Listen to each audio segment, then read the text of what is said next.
February 2007. And we all know that I don't remember anything that was going on in my life back then. So let's jump right into the books. And the first book that I read in February 2007 was You Suck by Christopher Moore. This is the follow up to Bloodsucking Fiends and the second book in the Bloodsucking Fiends trilogy. In the first book, we meet C. Thomas Flood. He works the overnight shift at a grocery store, convenience store, something like that, where he does frozen turkey bowling with his buddies. And he meets Jody, who's a vampire, and she turns him, and they fall in love, and wackiness ensues. Well, now, in You Suck, they're still vampires in love, but it turns out that the vampire that turned Jody wasn't supposed to be making new vampires, so there's going to be trouble. And this call girl from Las Vegas has convinced Flood's buddies that Flood is trouble. They need to take care of him. So it's more vampire comedy from Christopher Moore. If you liked the first book, or if you like vampires and funny stuff going on, check out You Suck by Christopher Moore. After that was Deep Storm by Lincoln Child. The main character here is Dr. Peter Crane, and there's an oil rig and a mysterious illness that's going around, and Dr. Crane is brought in, but it turns out the oil rig is just a cover, because way down deep in the ocean underneath the oil rig is the actual place. It's a secret government facility. That's where the illness is running wild. But there's something else going on there, too. There are these glowing cubes. I believe that they're calling sentinels, and they're sending out a signal. Is there a connection between the cubes and the illness? Probably. But this is, it's Lincoln Child techno thriller. Lincoln Child, of course, of Preston and Child. I do prefer when Douglas Preston and Lincoln Child are writing together, but when they go solo, they're still pretty good. Deep Storm, Lincoln Child. After that, we have Lost Echoes by Joe R. Lansdale. The back cover copy says, since a mysterious childhood illness, Harry Wilkes has experienced horrific visions. Gruesome scenes emerge to replay themselves before his eyes. Triggered by simple sounds, these visions occur anywhere a tragic event has happened. Now in college, Harry feels haunted and turns to alcohol to dull his visionary senses. One night, he sees a fellow drunk easily best 3 muggers. In this man, Harry finds not only a friend who will help him kick the booze, but also a sensei who will teach him to master his unusual gift. Soon, Harry's childhood crush, Kayla, comes and asks for help solving her father's murder. Unsure of how it will affect him, Harry finds the strength to confront the dark secrets of the past, only to unveil the horrors of the present. A standalone novel from Joe R. Lansdale. Fantastic stuff. One of my favorite authors. Top 3 authors of all time for me. And he just, great characters, interesting stories. Joe Lansdale just feels like a natural born storyteller with everything he writes. Lost Echoes, Joe R. Lansdale. And then we have Sympathy for the Devil, The Best of Hail Satan, Volume 1 by Brian Keene. Look at the way Satan is spelled. That's crazy. Well, I guess online, way back in the day, someone called Brian Keene Satan, or said he was a minion of Satan or something, and they misspelled it. So Brian Keene decided that would be how he spelled it for his Hail Satan stuff. And this is just a bunch of nonfiction things. Sympathy for the Devil collects the earliest of Brian Keene's popular Hail Satan columns, from their origin in the Bram Stoker award-winning Jobs in Hell to his early blog entries. It also features much of Keene's early nonfiction from Hell Notes, HorrorNet, and Masters of Terror. So, a look at behind the scenes in the publishing world, behind the scenes in Keen's personal life, and raw, ranting, and ready to battle the demons, be they corporate CEOs, unscrupulous editors, crazed fans, egocentric celebrities, or even himself. I'm a huge, huge fan of Brian Keen's writing, and I like digging into the nonfiction, getting inside his head. It's not always a pleasant place to be, but it's always entertaining. So, Sympathy for the Devil, The Best of Hail Satan, Volume 1 by Brian Keene. Excuse me. After that, we have Out of Whack by Jeff Strand. And our main character is Seth Trexler. He's in a comedy troupe, and he's in love with a woman, but he has horrific stage fright and female phobia. That's what it says in the Amazon description. This is a non-horror or supernatural or anything Jeff Strand comedy. Just a comedy of errors as usual with funny, weird characters. And we get to see if Seth Trexler can get it together. Out of Whack, Jeff Strand. Next, we have The Rutting Season by Brian Keene.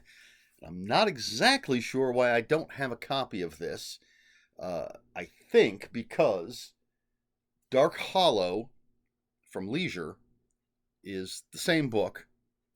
And so I assume I had The Rutting Season, I read it, and then when Dark Hollow came out, I decided, because I'm a crazy person, I didn't need 2 copies of the same book, and either gave away or sold The Rutting Season.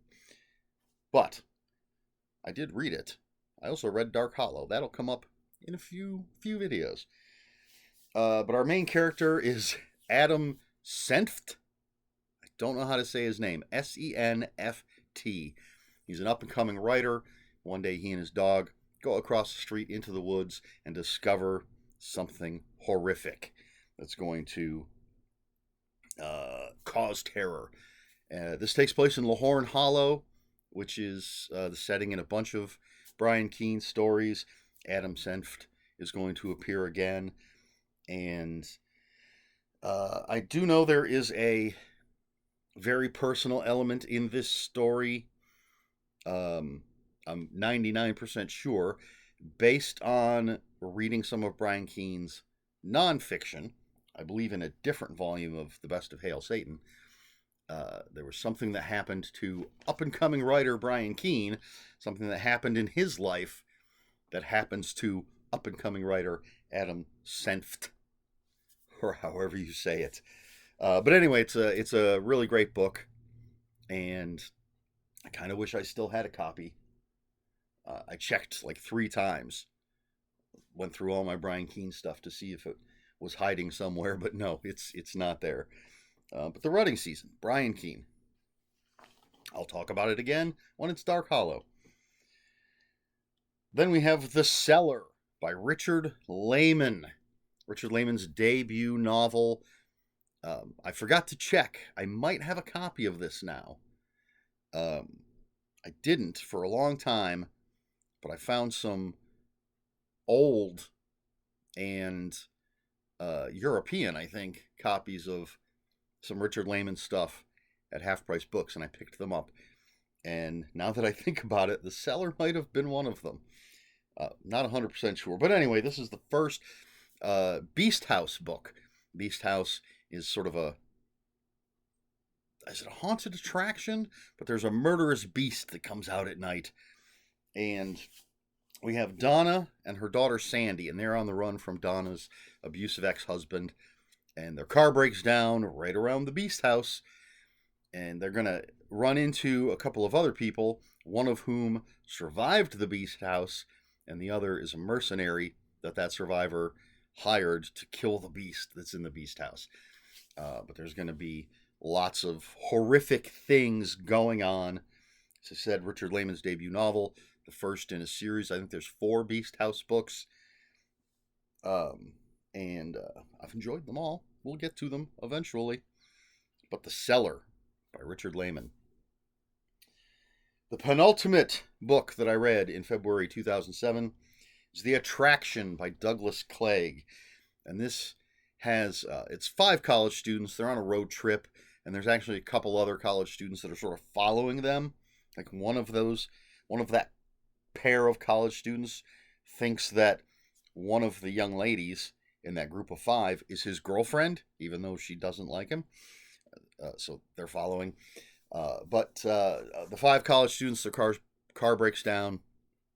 They end up at a gas station, and there are signs for like, check out the attraction, the mystery, blah, blah, blah. They go to check it out. It's a little horror museum type of thing.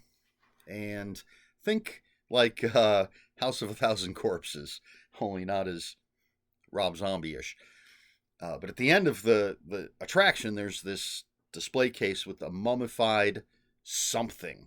And there's all these warnings and everything, but they break open the case and take it. They think it would look really cool in their fraternity house. And then some things happen, and it comes to life, and the horror begins. And there's also a short story that's sort of an introduction to a series of stories. I don't remember anything at all about that. But yeah, this is good old-fashioned, to me, 80s feel horror. The Attraction, Douglas Clegg. And then the last book I read in February 2007 is The Freak Show by Brian Smith. This is the leisure paperback copy. There is a new edition, I want to say from Grindhouse. I'm not 100% sure. Don't call me out on it. But there is a new edition available. This is the one I have.